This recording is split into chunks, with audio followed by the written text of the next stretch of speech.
but he swam faster than any human in history. I actually think they were much healthier from this protocol. 28 resting heart rate, that is crazy. Are you allowed to share with us the main ones that these athletes get to choose from? Look, this isn't the first time an athlete has gone through a protocol. Everybody over here can say, hey, how far can you go? How good can you be? We know people are cheating. We're going to let them get away with it, and you just have to deal with the consequences. That to me sucks. I think we understand that this has been happening in athletics for many years. If someone like myself were to go on a performance-enhancing protocol, like the ones that you put the athletes through, what kind of percentage increase in performance could I expect to see? Welcome to Abnormal, the podcast for normal people who want to do abnormal things. You've heard of the Olympic Games, but have you heard of the Enhanced Games? A multi-sport event where athletes are free to use performance-enhancing drugs. Today we're joined by Brett Hawke, who's the head performance coach for the Enhanced Performance team, and coach to Christian Golomev, who just became the fastest swimmer in history as he set a new world record in the 50-meter freestyle. Brett, welcome to Abnormal. Pete, thanks for having me, mate.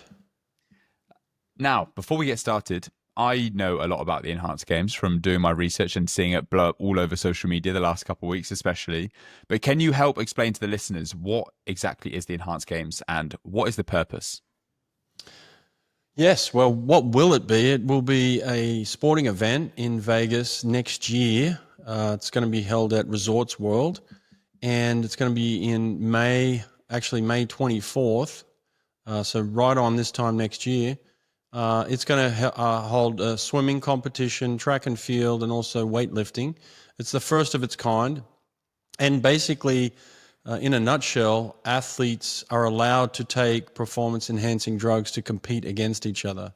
Now, on the swimming side of things, which I'm in charge of as the head coach, the athletes are all fully retired Olympic athletes at this stage. There will be a situation as we get further and closer to the games where Olympic athletes who are not taking performance-enhancing drugs will be invited to compete against those that are taking the performance drugs, and they'll be able to compete for massive amounts of prize money if they like.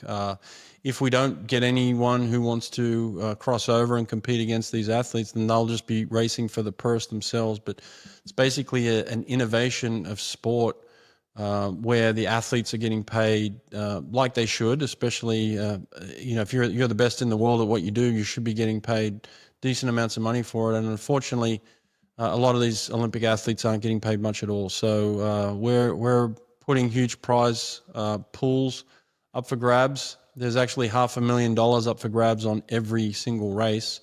There's a $1 million prize check for the world records in the 50 freestyle and the 100 meters on the track, if you break the world records there. And so athletes can make a decent amount of money in one day. They're also getting paid a stipend to be part of the Enhanced Games performance team. So we have a couple of athletes right now who've signed on, and they're getting stipends, monthly stipends to train in order for these games to happen. So it's just an exciting concept, something obviously revolutionary, out of the box, and somewhat controversial. Yeah. I mean, you saw on my Instagram the last night, and I've actually been talking about having this conversation with you with some WhatsApp groups with some of my friends. And there have been so many questions that have come out and things that people want to know. You touched on one of them there about the current Olympians being able to race against the enhanced athletes. Right.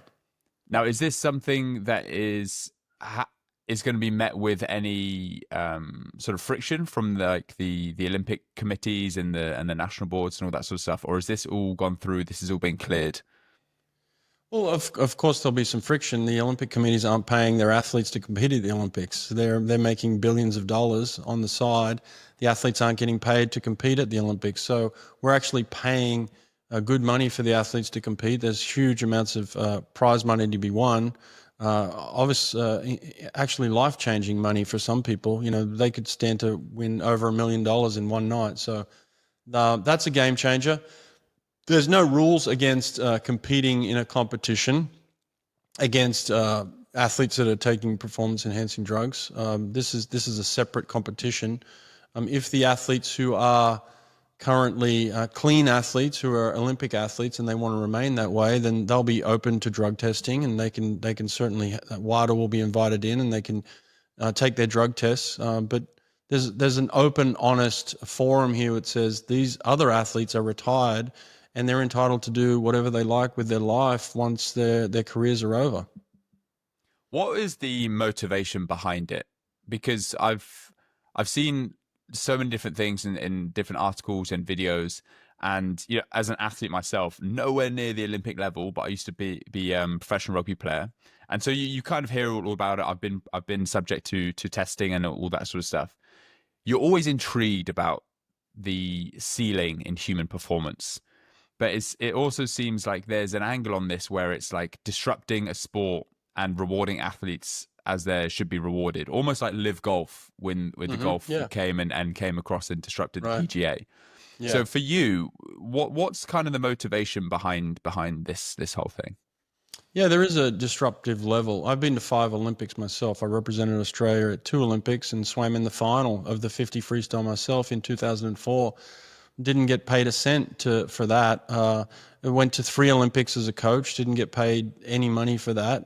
It's great on a resume, and look, it was my dream as a child to represent my country at the Olympics. So I'm not saying I have nothing against the Olympic movement in that sense. It's just that this has come along and said, look, we're going to flip it on its head, and we're going to actually pay athletes like they deserve. So that's refreshing for me, and as a coach to look. I just had an athlete who swam the 50 freestyle, broke the world record unofficially. It's not an official world record, but he swam faster than any human in history. And within a week, he had a $1 million paycheck in his bank account. So that's a good feeling for me to know that I've enabled an athlete to change his life. Christian Golomiev swam at 4 Olympics for Greece, and within that time, over 4 Olympics, so we're talking a total of 16 years competing for his country, made maybe in his whole career maybe $50,000. And in one swim, he was able to take away $1 million check. So that's massive. That's a great motivation. I love that fact. I also get to work with the best athletes in the world who say, I want something different. I want to be a disruptor. I want to try something new, but I'm gonna leave this part of my life behind me. I've done that. It's been fantastic. I've represented my country, my whoever, and now I'm going over here to do something for me. The other motivation here is that I'm 50 years old in 2 days from now. So I know what it's like to be an aging man. I've experienced changes in myself, and the whole idea around longevity and living longer and living healthier and happier and stronger lives as we age is a huge topic right now.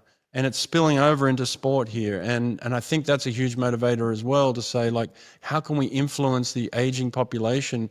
And from an athletic point of view, that's exciting, right? Like, here's some athletes who are in their 30s who might normally say, well, I don't have the money, the funds, the means. My body's breaking down.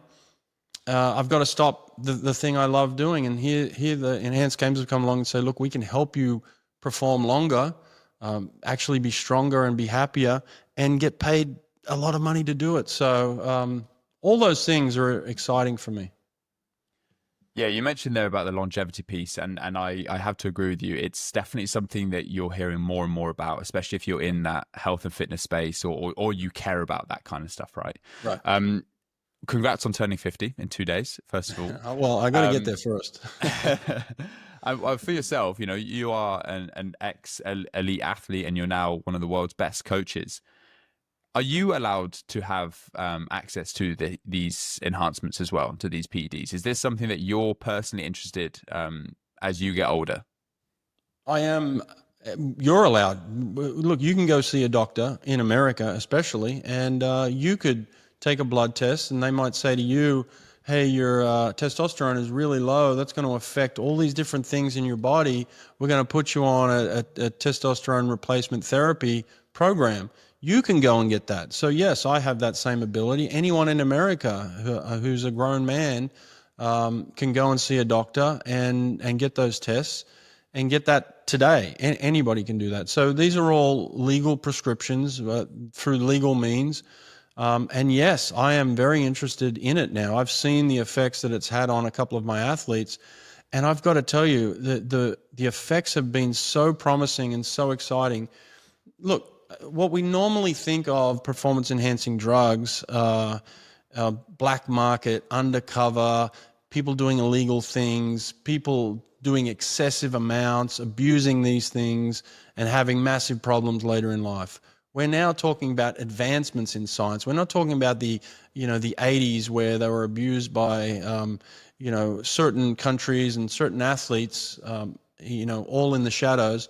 This is science progressing, and my athletes were taking very small amounts, and they had the choice of what they wanted to take based on recommendations from a doctor who said, look, these are the certain enhancements that can help your performance.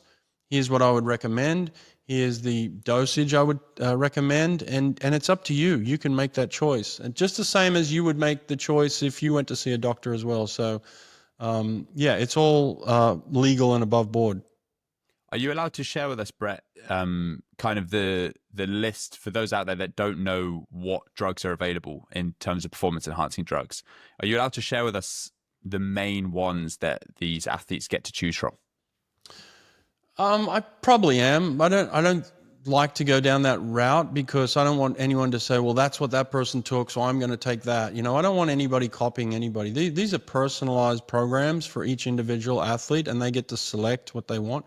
I think people understand the general performance enhancing drugs that are out there that are legal, that are prescribed. There's nothing illegal that they could take. They're not allowed to take any of that stuff. They're not prescribed anything illegal. But certainly there are drugs that we have heard about, that would have an effect on your performance, anybody's performance, and help you become stronger, help you recover faster. All that stuff is out there and it's talked about a lot, but I don't want to get into the personal side of it for our athletes. So all the athletes then are on a completely individualized, personalized program. Yeah, I've only had 2 athletes go through this right now. That's James Magnuson and Christian Golomiev. James was the first guy to go through this. He worked with a team of doctors in Australia. And I really wasn't even privy. I wasn't aware of what he was agreed to take through with his doctors. That was totally on him and his team of doctors that he worked with. I was let in a little bit with Christian's doctor here in LA, where we would have weekly meetings, and they would give me updates on, okay, here's where we're at, here's what he's decided to take, here's the effects, here's what we should be seeing in training. Do we need to make any tweaks? Do we need to pull back? It was actually a very, very conservative approach, extremely conservative approach. Okay. Only a few performance-enhancing drugs that would have any effect at all, and very minimal amounts. So we were looking at more of a micro-dosing type approach of just, we wanted it to have a very small effect over a period of about 10 to 12 weeks, but certainly nothing of the level that can be considered abuse at all. Well, you mentioned a couple things there. You said that everything's legal. So there are still drugs out there that are illegal that could maybe get you to even higher performance levels, or are they illegal for other reasons? I believe they're illegal for other reasons. I'm talking about, like safety reasons. Yeah, like cocaine, like we're not taking cocaine and, things like that. You don't do that before a 50-meter freestyle. No, it's not just a free-for-all on drugs, but it's certainly, drugs that are prescribed and legal, and any one of us could go into a clinic today and get a prescription for whatever we wanted to take. Are the athletes bringing their own team of doctors across, or are the doctors and all the health and safety stuff, are they provided by the Enhanced Games? We have a team of doctors that work at Enhance, but they don't write the protocols or prescriptions or anything like that. They're just more of an advisory team at this stage. The James did bring his own set of doctors from Australia. He actually didn't bring them, but he was working with doctors in Australia. Christian, on the other hand, found a doctor in LA that he was happy to work with. So it was all kind of on him.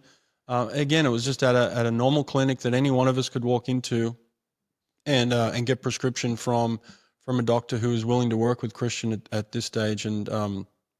And yeah, so that's the way it's been so far. That may evolve over time. In the coming years, it might be a situation where Enhanced have their own set of doctors in-house and they might be prescribing, but at this stage, it's not like that.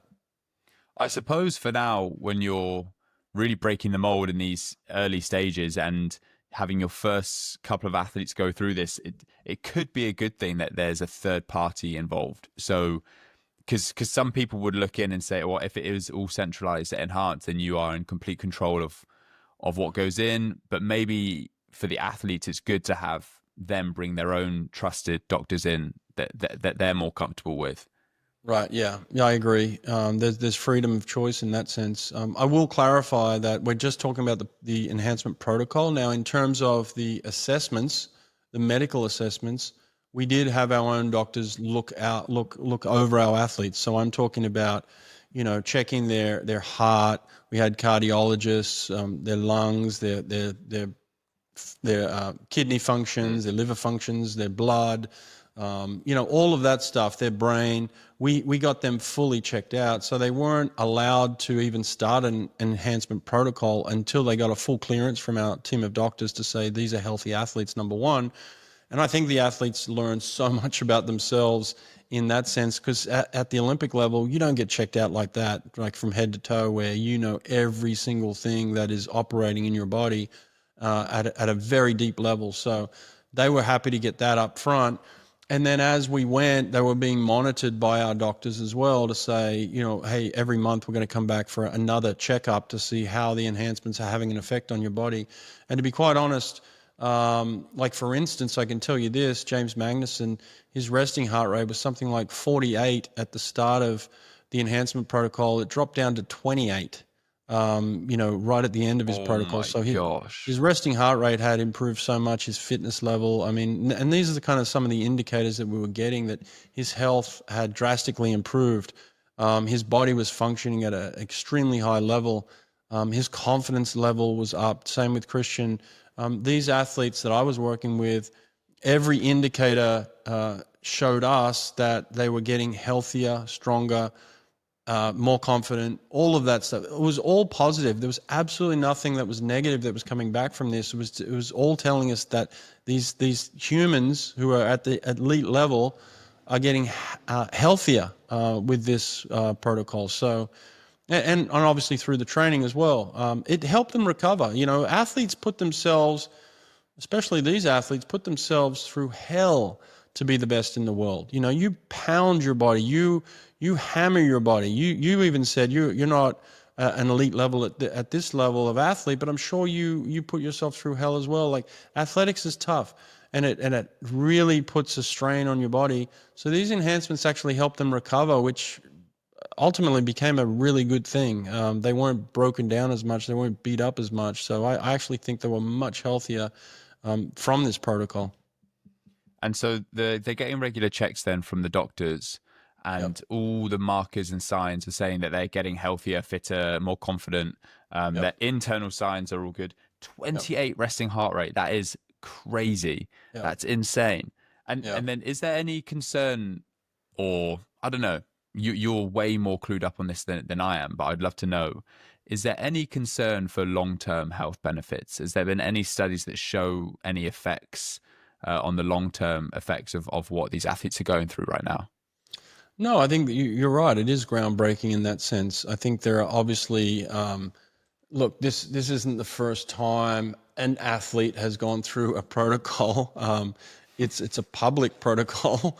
I think we understand that this has been happening in athletics for many years. Some people a little bit more open with it than others. But, you talk about professional sports in America. Obviously, there's been protocols in baseball and basketball and, football and things like that. So these doctors are aware of what these performance enhancing drugs can do. We are being open with it. We're saying we're the first. We're not the first, but we're certainly learning a lot from it. From the swimming side of things, I'm learning a lot. I'm the first at doing this. Like I was new to this. I'll tell you what I had to do. I had to dig into ChatGPT first of all. I had to ask a lot of questions. I had to listen to podcasts. I had to, call people up. I had to do an enormous amount of research just to feel like I had an idea of what is this stuff? What does it do? How does it have an effect? Because I was coaching these athletes on a daily basis. So I wanted to know, like, what's going to happen here? At first I was so clueless. I thought, is this person's heart going to explode while they're working hard? You think the worst, but once you're educated on this stuff and you see the care that is being taken here, you calm down and you realize this is extremely safe, extremely well monitored. I wish I was being looked after the way these athletes were being looked after when I was an Olympic athlete, because they get the best care possible. I think from an athlete's perspective, there is definitely something there that's, you just want to know how far you can push yourself, right? And when I watched the documentary, by the way, it's fucking incredible. Such a good watch, and I would recommend anyone listening to go to YouTube, go to the Enhanced Games YouTube channel. It's a 1 hour long. It's fucking amazing. And it seemed like when Magnussen was kind of made that first leap, it was from a point of intrigue. It was from a point of, I want to see how far I can push my body. And that's however many years removed from the sport as well. So from a coach's perspective, can you share with us some of the things that you saw, some of the changes that you saw, whether it's the training, performance, whatever, in your athletes as soon as they kind of started the performance enhancing protocol? Look, the biggest thing that I took from it, especially with James early on, I didn't know the effects that it would have on the training as much. And so I required a lot of feedback from him. I'm like, tell me how you're feeling. Tell me what's going on. You know your body better than anybody. What's happening? And he would tell me every day, Brett, I'm recovering so fast. I feel great. So normally we would do something very intense, and that would tax the body. And it would normally take us 24, 48 hours to recover from that. He was turning around within a matter of hours at some point, generally about 12 hours, where he was like, I'm ready to go again. Like, let's go again. So I kind of was being led by him a little bit up front. I'd never coached James Magnussen before either, and he's a world champion, former world champion. So I knew he knew his body pretty well. So he was giving me the feedback of like, Brett, I'm ready to go again. I hate sitting around. Like, I feel like I want to go. So we pushed and pushed and pushed. And I will say this, when he was an Olympic athlete and he was pushing like that, he had shoulder surgeries, he had knee problems, he had back problems. I mean, he had problems all the time. Never once did we have any issues physically with his body.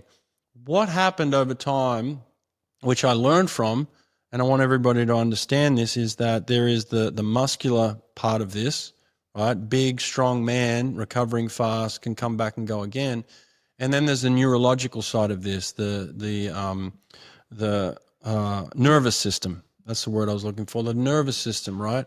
And when you're sprinting and when you're taxing your body that intensely, it's a hit on the nervous system. And what I didn't realize quick enough is that the performance enhancing drugs were great for the muscular side of recovery, but they weren't great for the neurological. The nervous system wasn't recovering as fast.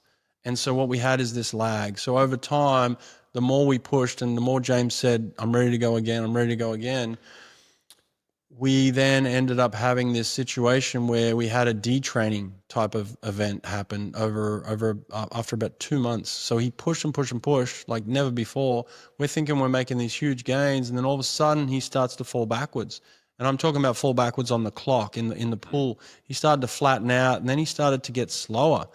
And this was like, okay, what is going on here? I couldn't figure it out. And it wasn't until I started to really dig into this and started to, look at kind of like weightlifting and people like that who've gone through this stuff before, who then it clicked in me of like, oh, we've pushed too hard here. Well, I need to allow his nervous system to recover too. So we went through this period of detraining a little bit, which kind of hurt us.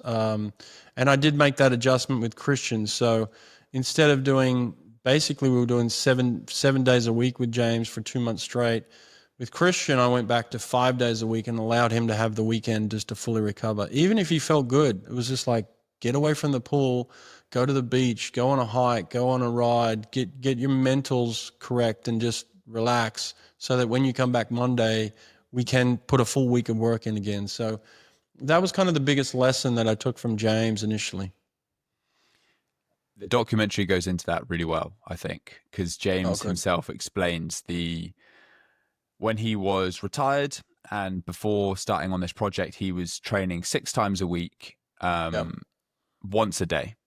And then he said, as soon as he was on the protocol, he said he was training 7 times a week, twice a day. So he went from 6 sessions a week to 14 sessions a week and was feeling great.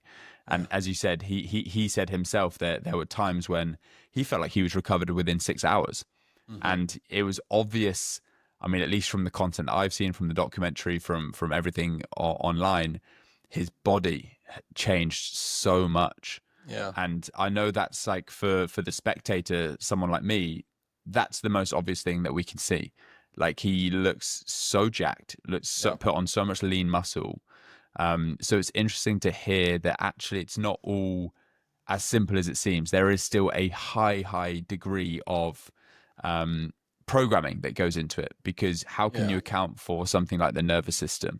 Well, and then the individual too. Each individual is going to react differently. You take a headache tablet, you might feel nothing. I take a headache tablet, and it might make me feel nauseous. Everybody reacts differently to things, and the way James reacted to certain PEDs was that his body got swollen. He got big. He got big fast. He would go into the gym, and granted, he was working hard in the gym. Probably a little bit too hard in hindsight. So his body just exploded. And once it gets big, it's virtually impossible to get it down to where you need it to be quickly. So we did cut back on his calorie intake and his diet. We changed it all, and we tried to lose the weight, but it was just, he put on so much mass so quickly that it was detrimental. We just ran out of time. So in hindsight, we'll go back and fix some things for sure. And this is the learning process of this. So yes, James becoming as jacked as he was not the outcome we wanted. And you'll see with Christian, we made great adjustments on that. So, but that's just the way James reacted to some of the performance enhancing drugs. He put on mass very quickly. So that's the individual part. And that's why I don't like going into the specifics of it, Yeah, no, it's super interesting. And I'm sure that everyone reacts in very different ways. Now you've got 2 athletes now. James, on the documentary, at least, he's been out of the professional sport for how many years was it? 7 years? 7 years, yeah. 7 years since he last raced professionally.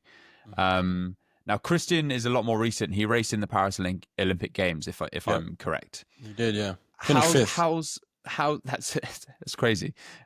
How's that been for you as a coach to have, I don't want to say different ends of the spectrum because they're both elite athletes, but what's it been like having someone that's been 7 years removed versus someone that's, I want to say, fresh off the Olympics?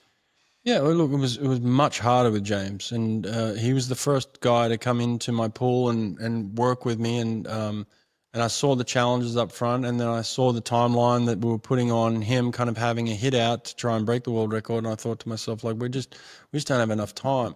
When Christian came in, I felt like, okay, here's a guy that's just coming out of the Olympics. He's had tremendous success. I don't have to push as hard. I don't have to try and make up ground. He clicked straight away. Things started to fall into place within 2 weeks. He made progressions very quickly, so it was a lot easier. So I'm not one for excuses, but we just didn't have as much time with James because he was 7 years out. We need more, like you need to go through a few cycles. Sometimes I kind of liken it to, I love Formula One right now. I'm really into it, and you watch the first race of the season, you think, well, the car's ready, the athletes, the driver's ready, but it's not till race 3 or 4 where they start to really figure things out and tighten things up. And that's the way I felt with this situation, is that we just ran out of time with James. We had a hit out. It was unsuccessful in terms of the way we wanted it to go, but we learned a lot, and we'll make adjustments, and we'll be much better for the experience. So you're still working with James, right? Yeah, so James has gone back to Australia. I mean, that's where he's from, and I live in California. So he came over here for a period of 4 months, intensive work, had a time trial, and then has gone back to Australia to start just regular training again. And then he'll come back, later in the year and go through another protocol and maybe do some pre-racing, and then we'll do, hopefully what I intend is to have 2 cycles again. So it's like, he's done 1 cycle, but I want him to have another cycle at the end of the year, and then I want him to have another cycle kind of at the start. And the cycles themselves last somewhere between 10 and 12 weeks. And again, like I said, I think we'll scale back on kind of the amount of work we do, and make some adjustments on the performance enhancing side and things like that. And I think he'll just be better for the experience.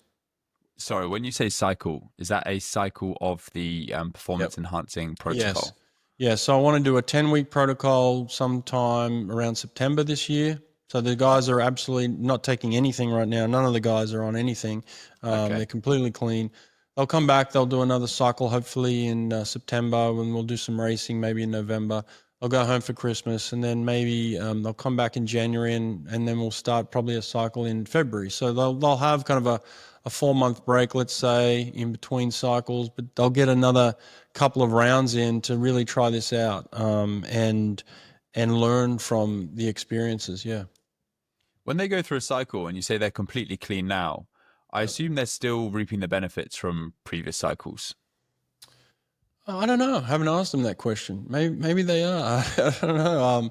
I don't know how quickly their bodies change, how quickly they come off and come down off that stuff. And again, like then, from what I understand, when you talk about an athlete who's a bodybuilder or an athlete who's a powerlifter or what have you, they're taking much, especially like a bodybuilder, let's say. What I've heard is they've taken 10 times the amount of what these athletes are taking, which can be very dangerous, I think. And these guys are taking such small amounts that it's not having major effects. And I think the come down from that is a lot cleaner and a lot easier, Yeah. On that, with the whole transparency piece, and I guess with the enhanced games, one of the good things is that you're very clear at the start of this, where you're definitely not the first ones to be doing enhancements, right? But you're being very open about it, and this is the whole point of it. Is there how transparent can you actually be? Like, how transparent can members of the public be to look in and say, okay, they've done this, maybe not the exact dosages, but will there ever be a day when, someone like myself can go on a website and click on Magnuson and see what drugs he's taken, how long he's taken them for, and maybe the results off the back of that? I don't think there'll be that again, because we don't want people to copy, and we understand that this is going to influence a lot of people, including children. We certainly don't want kids to think that, I'm just going to do what James did, right? Like, we wouldn't want that. Now, these are prescription drugs, so kids can't get them anyway, but I wouldn't want anybody to feel like they could just click on a link and say, yeah, I'm going to do what he did. And I think it's up to the individual athlete to be able to talk about maybe a little bit more freely of what they've chosen to take. I don't think they'll post it on the website, but they might decide to get on a podcast with you and say, I selected these performance enhancing drugs, and these are the effects they had. Maybe they'll do that, but I wouldn't ever suggest that they, anyone could just get on and download what they did and the amounts they were doing. I don't think it'll ever be that transparent, because I just don't think that's safe. Do you think the more and more popularity and noise, I suppose, that the enhanced games gets, and obviously it being in Vegas next year is going to be massive, I can only assume, especially if some world records get broken and more content comes out, just like the documentary you guys have on YouTube, which again is amazing. Yeah. You mentioned there about influencing people. Do you think that people will watch content like that, listen to the stories, and more people will think, okay, why not? I'm going to do it. I'm going to take these performance enhancing drugs. I'm going to do a cycle myself. Whether that's retired athletes, everyday people still in elite sport, perhaps. Look, I do hope it has a spillover effect. I hope we learn from this. I hope these athletes come out and say, again, from the James example, had massive shoulder injuries when he was an athlete, had knee problems, had back problems, never once had any issues when he was on his cycle, performance enhancing cycle, and felt amazing. So I hope that we can talk about the benefits and we can learn from the benefits of this. And I do hope it has an effect on society. You know, like my dad, I was just talking to my dad before this podcast. He's a 75-year-old man, and he's doing it tough. You know, look, I'm not that far away. I'm 50, but like, you know, I don't want to be 75 and think that's the end of my life, you know? So like, I hope it has a spillover effect into the longevity space. I'm sure it will. I hope we learn more. I hope we're able to, with these discussions, we can discuss more and break down the stereotypes and the bad information that's out there and the fear of these drugs, and ultimately get to how helpful they can be for people, especially as they're aging. That's my personal belief. As you're aging and moving on to a situation where you might need this help in your life, then I think it's only going to be valuable. Look, there are people that are going to do stem cells right now. You know, they're flying over to Mexico to get stem cells, and that used to be massively taboo. And now people are getting injections into their knees and having healthy knees. And, you know, so I just think science is evolving. The way we look at it is certainly evolving. And so I just hope this is just part of the evolution. Yeah. Why shouldn't people do performance enhancing drugs? Why shouldn't they? Look, if you're an Olympic athlete, the idea is to race against other clean athletes. That is the kind of the calling of the Olympic Games, is to be clean and race clean. And again, I was an Olympic athlete. I was an Olympic coach, and I would never want any athlete to cheat to beat somebody else, right? Like I'm against cheating, and so I would never want that to happen at the Olympic Games. And it's happened to me. I've had athletes that have cheated to beat me. So I know the feeling of that, and I don't want that. And we don't advocate for that. We want clean sport, but we also want fair sport. So what we do is we ask our athletes who come onto the enhanced protocol full time into our performance team to say, like, you retire from that and come over here and do something completely different and push your boundaries of human potential over here, but don't take away from the people that are working over there, you know? So it's not us against them. It's never been that for me. I'm not, I don't have any ill feeling, or I don't want athletes to think that the Olympic movement is a bad movement, but we're just doing something different. That's all. So that would be my biggest thing for the performance enhancing side. But the other thing that I really want to hit home is, like, I still get a lot of people say, well, what's this? What are you doing? Why are you doing it? And we put out so much information. Like you just said, the documentary is so useful. The press conference we had is so useful. When I started to dig into this and started to ask my own questions and started to be inquisitive, I learned so much, and it changed the way I thought. So I would encourage other people to do the same. Yeah, I completely agree. The documentary was incredibly useful, and not only that, it was a great story. It's a great watch. It should be on Netflix or something. I'm sure that there will be a behind the scenes on Netflix at some point. I hope so. It'd be awesome. And I think, again, it's an education piece, right? Like, I'm getting educated during this talk, and the more research that I did for this conversation, the more I learned about it. And I'm very interested then, as an Olympian yourself, who's I don't want to say felt cheated. I don't want to put words into your mouth, but, you know, Olympians notoriously aren't clean. Not all Olympians, but it's no lie that there have been so many high profile stories of Olympians doping. And so someone like yourself who did it clean, went to the games, and you say lost out to people who cheated to beat you. How much of that plays into it then as well? Having an option of the enhanced games, are you then hoping that reduces the amount of doping and cheating in the Olympic Games? Because if they wanted to do it, then they just come across the enhanced games. Exactly. Yeah. Yeah. No, I hope this changes a lot. I hope they start to pay their athletes. I hope they start to up their game in terms of their drug testing. I hope they start to up their game in terms of punishment. You know, there was a very famous case of 23 Chinese swimmers a couple of years ago tested positive, and they none of them had any sanction against them. You know, and then it's just so disheartening.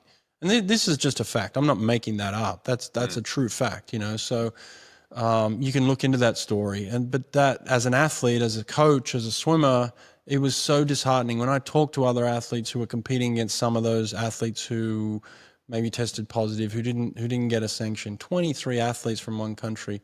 I mean, it's just it feels like a slap in the face at the time. So you feel helpless. Whereas over here, I feel supported, I feel open, I feel like we're all on the same page, and we're not competing, we're not cheating against anybody. Everybody feels like they're seen and valued, and they've got their pro-choice, and they can do it the way they want to do it. They can be supported to. Everybody over here can say, hey, how far can you go? How good can you be? We're going to support you in that system. Rather than over here, it's like, well, we know people are cheating. We're going to let them get away with it, and you just have to deal with the consequences. That to me sucks. I hated that system. I hated that feeling, and I feel much more valued and happy over in this system where everybody's open. That must be such a horrible feeling when you're training. You're literally putting your whole life into this one thing, and you know that athletes around you are cheating.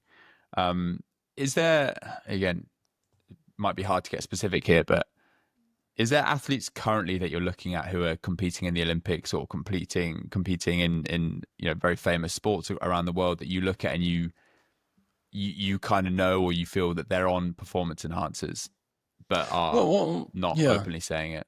That's a good question, man. But I think beyond that, I think the biggest issue that is underground for the Olympics to face, which I struggled with, was the use of TUEs. You know what TUEs are? I don't. Okay, so let me educate the audience here. It's called a therapeutic use exemption, okay?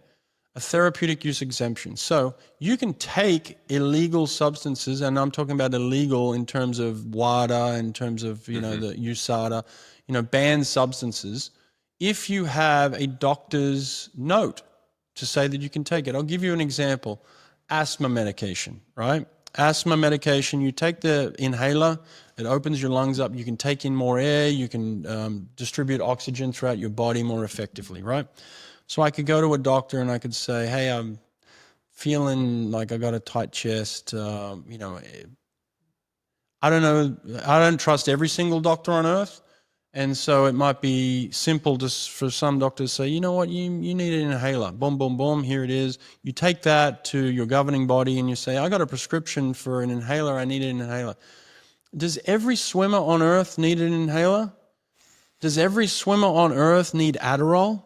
Okay, do they all have ADD? Does every swimmer on earth, so we can go down the list of these exemptions that we're making. This is the biggest problem in the Olympics, is the exemptions, the therapeutic use exemptions. Many athletes that are competing clean have therapeutic use exemptions, and they're not fully above board in terms of their need for these things. Adderall is a very powerful drug, and it is extremely beneficial to athletics. If you take it correctly at the right time, it can aid in performance. And there are a lot of people on Adderall, a lot of people. This is a major problem. So I'm not saying anybody's out there taking the drugs that you're thinking about. I'm just saying they're out there taking kids. Your parents are taking their kids to say, oh, my kid's got, ADD. How many kids in America actually have ADD? How many kids are prescribed medicine like Adderall? It's a very powerful drug. And this is the biggest problem, and it's unspoken. It's not talked about.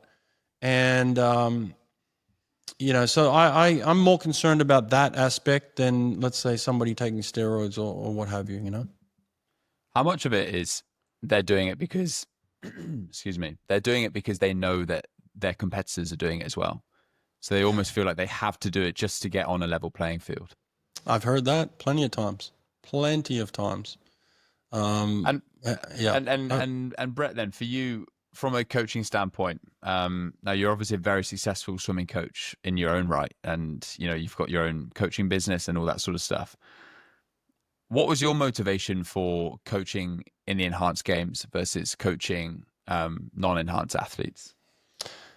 Human potential. I've coached Olympic champions for sure. I've coached world record holders. I coached the previous 2 world record holders in the 50 freestyle. Fred Bousquet was the first man to go under 21 seconds, and Cesar Cielo ended up breaking his record and held the record for 15 years until Christian, ultimately went faster a couple of months ago. But Cesar Cielo still has the official world record.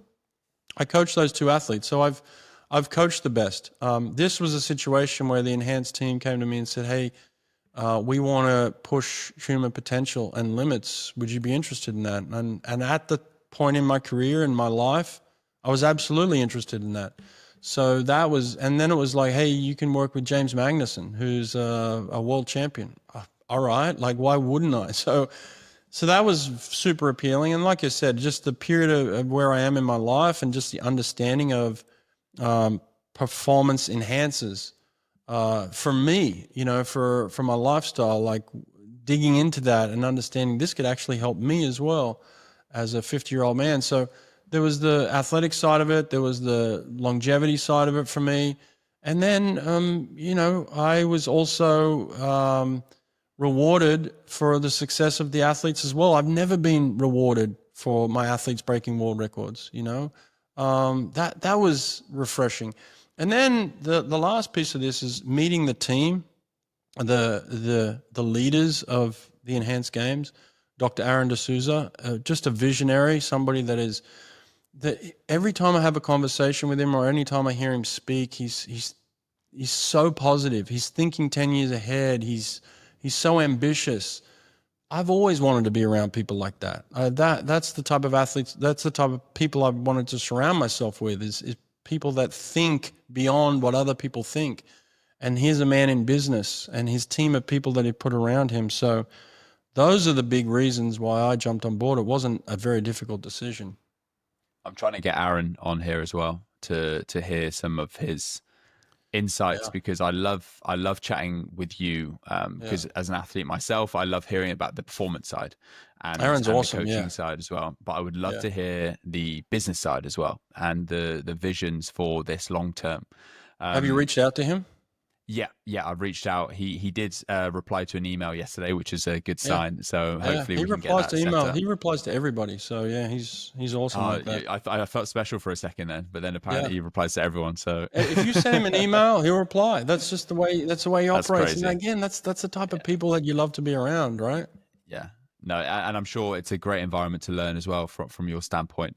So on that, then the 10-year vision. And we don't have to necessarily get into the business vision of the enhanced games, but for yourself, you get the insights to the coaching, you get the insights to athletes, you can see inside their heads, you know what the conversations are like. Where do you see this thing in 10 years' time? Where's this going? Well, we're right now asking ourselves what's possible, and I haven't really asked that for a while. I was just asking as a coach, can we do this again? What we've done in the past, could we do it again with somebody else? Now I'm thinking, what could we all do beyond what we've ever thought? So that's exciting. And so to think 10 years ahead, if you've got a group of athletes and a community of people that are thinking always beyond and not putting limits on themselves, and saying, well, the world record is just the standard now. That should be the given. And we're going way past that. So that's just where I'm at. You know, it's hard to look 10 years in the future and say this is exactly where it'll be. But let's just take the 50 freestyle, which is my specialty, and the world record that we've just broken. You know, Christian went 20.89. I fully believe in the next preparation he could go 20.6, take a chunk off that world record, and then once you get to 20.6, you start to think, well, it could be 20 point low, and then once you start to think 20 point low, it's like, well, are we going to get our first human under 20 seconds? You start to think like that, like a full second ahead of the world record, and that's ridiculous. No one would ever think like that, but now we're thinking like that. So that's exciting in my space, is that how fast can we go? And they're asking the same thing on the track, like how can we get to Usain Bolt's level? Well, soon there'll be athletes thinking, we're going to bust past Usain. How can we get to, he ran 9.5 seconds. How can we run 9.3? How can we run 9.2? Maybe 20 years down the road, someone's thinking about going under 9 seconds on the track. I mean, how ridiculous does that sound? But look back on this podcast in 20 years and maybe we're laughing at that fact that, yeah, of course, that's where we're at now. So, yeah, it's really interesting when you start thinking in those dimensions, And the program you're heading up in the swimming, is there also a parallel program being head up in the athletics and weightlifting as well that you mentioned? Yeah, they're working on that now. Yeah. So we obviously put a lot of time and energy into trying to break the world record, which is all documented. And that was where a lot of our space was. And we wanted to get through the announcement of all that and really launch the Enhanced Games. Now they were in talks with people, but now they're like trying to lock people down of like, okay, here's our track team, here's our strength team, and that'll all come out in the next few months as they're working towards that. How do you go about recruiting athletes then?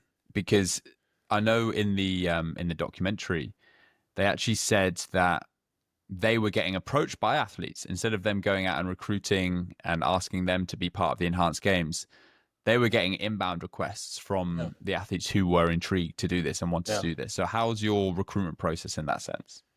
Yeah, I mean, initially it was just, I think when Aaron first went on Joe Rogan over a year ago and talked about the Enhanced Games, that's when James reached out to him, and then when James came on my podcast, that's when Christian reached out to us and said, I want to do that too. So it's just kind of like a word of mouth type thing right now. Obviously, with the announcement in Vegas last week, it's massive. It's all over the world. So we're getting inbound just coming in, and we're having to scramble through that of like, all right, who's serious, who's not, who's legitimate, and then maybe once we get through that period, it'll be like, okay, do we want to target anybody to say this person would be a great contender? And again, it comes down to athletes who want to stay completely clean and compete at the Olympics, and they might just say, hey, we'll just come in for the games and race on that one day and get paid a lot of money to do that. There's that option as well. So I don't think we're going to struggle for competitors and people that are interested in making a huge paycheck, whether it be through enhancements or remaining clean. It's true that having that element where you're allowing clean athletes to come in and compete, that really opens the door for a lot of world-class athletes to come in and show what they're about. Has there been any kickback though? I'm trying to think from a Olympic committee perspective of their clean athletes coming in and rubbing it with these enhanced athletes, because like you've already mentioned in the documentary, mentioned that it's no secret that the Olympic committees and all the other committees are so anti-enhanced games and anything that you guys are doing. So do you think there could be a position where they actually ban all their athletes from entering the enhanced games or anything to do with you guys? Well, I mean, could you ban an Olympic swimmer from going and competing in CrossFit? I just don't see how that is possible. Like, it's not an event that has any jurisdiction or sanction over them, and these athletes are remaining in the testing pool. If you're an Olympic athlete, you want to remain in the testing pool, they can knock on your door at 6 a.m. every single day and test you every single day. So There's nothing to suggest that the athletes that are remaining clean would be doing anything that would go against that. They're saying I'm clean, and the other athletes are saying I'm enhanced. So it's actually the most honest competition in the world, because people are actually telling you what they are, what they stand for, and what they're willing to do. Unlike the competitions that I've been in the past where you have question marks. There's no question marks here. So I don't see how they could ban anybody from wanting to go out and earn a paycheck somewhere else and compete and still remain in the testing pool. I wonder if there's also a piece of a bit of like tribalism involved, where maybe the Olympic athletes want to compete in these races and still beat the enhanced athletes to sort of say, no, I'm really the best. It doesn't matter what you take. I'm really the best. But maybe they're doping in secret. So who really knows? No, I don't think that. But a guy like Cam McAvoy. Cam McAvoy is completely clean. He's an incredible athlete. He's the Olympic champion in the 50 freestyle. And he's said that he wants to continue to compete and race in Brisbane in 32, that his home Olympics, right? So he's got to go through LA, and then he's got to go through another cycle. That would be a guy who you could say, hey, Cam, come and test yourself against these guys. Like you used to race Christian.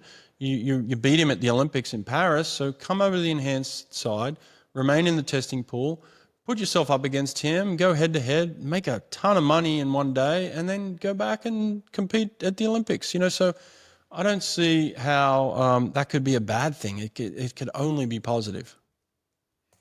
Yeah, I agree, and it would be great to get the high-profile names in as well. Yeah. Well, more high-profile names. I guess the more you have, the better for the growth of the sport as well.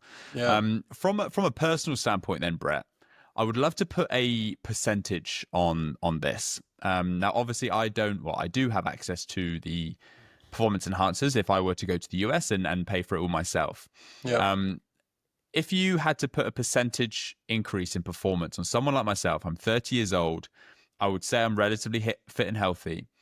If someone like myself were to go on a performance enhancing protocol, like the ones that you put the athletes through for the enhanced games, what kind of percentage increase in performance could I expect to see?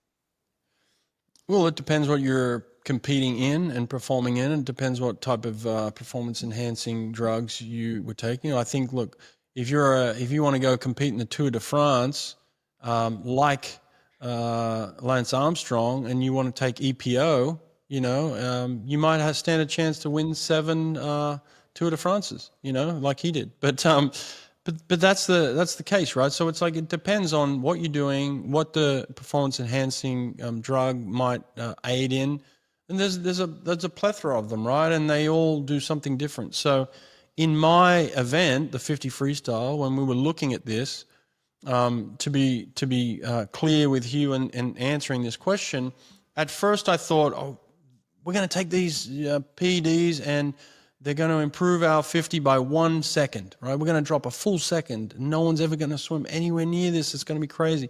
That's just not the reality. And when we got into it, we discovered that we were really looking for 0.3 to 0.4 of a second. That would be the max output of this. So Christian's best time was 21.4. He did that back in 2019. Hadn't really come super close to that in 5-6 years. But that was his best time, 21.4. So we were hoping, okay, let's try and get him down to 21.1, 21 flat. And that's ultimately what we did. When we went back to Greensboro the second time and he raced in just a regular suit, he ended up going 21.03. The fastest swim in history was Caleb Dressel, 21.04. Christian went 100th of a second under that, but he dropped about 0.4 of a second off his best time. And that's kind of where it's at. I don't know what the percentage of that is in relation to what the 50 would be, but you might be talking like 1 to 3% better. That's it. So it's not as drastic as people think it is. But those are guys who are already at peak performance. Yeah. So they're guys that are already pushing the boundaries to what's humanly possible anyway. Right. Yeah. Whereas someone like, if we were to use an example of, okay, I want to go to the gym, I want to get jacked, I want to get stronger. Let's just keep it simple. I want to get I want to get as strong as possible. Yeah. And say I gym 3 times a week. If I then go through a cycle of this, what can I expect to see from taking the right performance enhancing drugs to just increase my human strength? I'd say 20 to 30%, like massive Wow. amount. Yeah. I think a regular person, we're talking 20 to 30%. Yeah. So I like the way you frame that That's question. considerable. Yeah. Thank you. It is considerable. Yeah. Massive amounts. So if I was to take it as a 50-year-old man now, I think I would see a drastic improvement in my strength, my health, my fitness. All of that would improve drastically. And I would think you could mark it down to somewhere between 20 to 30% improvement. Yeah.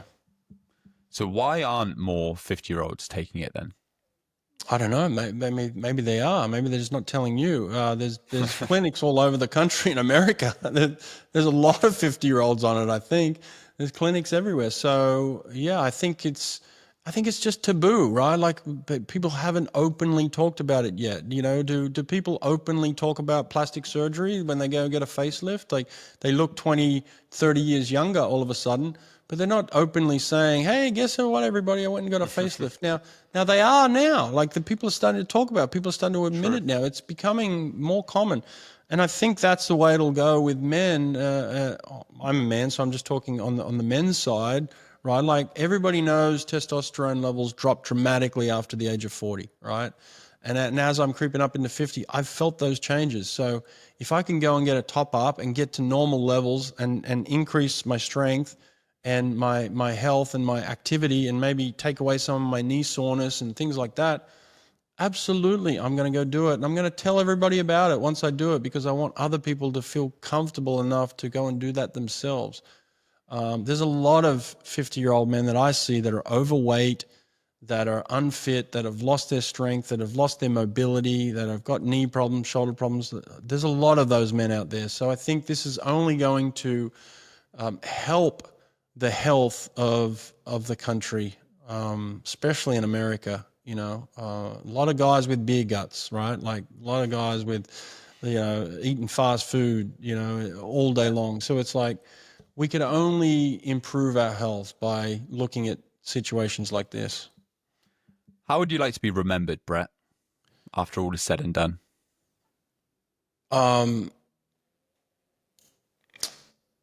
You know what I think what I've noticed recently is I don't give a fuck what people think about me. I think I've had to learn that of like, Brett, it doesn't matter. But look, what I strive for in life is to be at the forefront of things. Like I've never wanted to be average. I had a deep insecurity as a kid of one day being average, and that drove me incredibly. If you know my own history of just myself and where I came from, and nothing against how I grew up, but I wanted to see the world. I wanted to conquer the world. I always felt like that.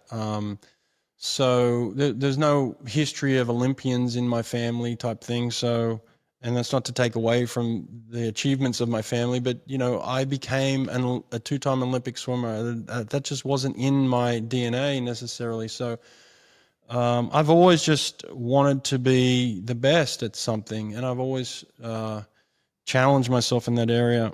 I'm an extremely hard worker too. I work very, very hard, and I pride myself on that. So if people just recognize that in me, if my kids recognize that in me, my dad strove to be the best, my dad worked hard. I mean, isn't that a good feeling to have people think of you like that? So that's all. The rest, look, the rest are in my comment section, and they'll let me know how they feel about me. So Now, yeah. as you know, Brett, the podcast is called Abnormal, and I think what you're doing and what you've done anyway in your own career, and now what you're doing with the enhanced games, truly is the definition of abnormal. And a question I like to ask all my guests: people listening, they'll be wanting to do something abnormal in their lives, whether that's start a company, start a podcast, go for a run, whatever. If you had to give one piece of advice to anyone out there looking to do something abnormal in their lives, what would it be? Easy. What's your fear? What do you fear most? Face your fears. What do you fear? Do you fear other people criticizing you? Do you fear starting a business? Do you fear running a marathon? Do you fear Whatever it is. Do you fear swimming with sharks? Face your fears. I've always tried to do that. What scares me the most, what intimidates me the most, I want to go straight head on into that, and I want to challenge it. That's what I would suggest, is face your fears. I love that. I've never heard that answer before. Thank you, Brett. And mate, I just want to say thank you so much for coming on. Thank you for giving the time. I know that the last couple of weeks especially have been hectic for you. And so really, really appreciate you coming on. I think this conversation is going to go down very well, and a lot of people are going to be very interested to what you've said. And more importantly, enjoy your 50th birthday. Appreciate it, Take Pete. some time, take some weight off the feet, and enjoy. I'm actually jumping out of an airplane. So you talk about face your fears. I'm living it. I'm jumping out of an airplane in 2 days. So if I don't make it to 50, you know why. But I'm facing my fears. That's it. Yeah. I'm going off out of an aircraft. So, but thanks for being so thoughtful. Thanks for being so professional and willing to chat with me. I really appreciate it, Pete. Yeah, thanks, Brett. I hope to chat more with yourself and more of the team in the future as well. It's really something that I'm very interested in. So cool. Thanks, man. Cheers, mate. Thanks a lot. Thank you for listening to this week's episode of Abnormal. If you enjoyed, please consider subscribing to the channel and give us a 5-star review in whatever podcast platform you are listening or watching on right now, as it goes a long way to help growing the show. Thank you, and see you in the next one.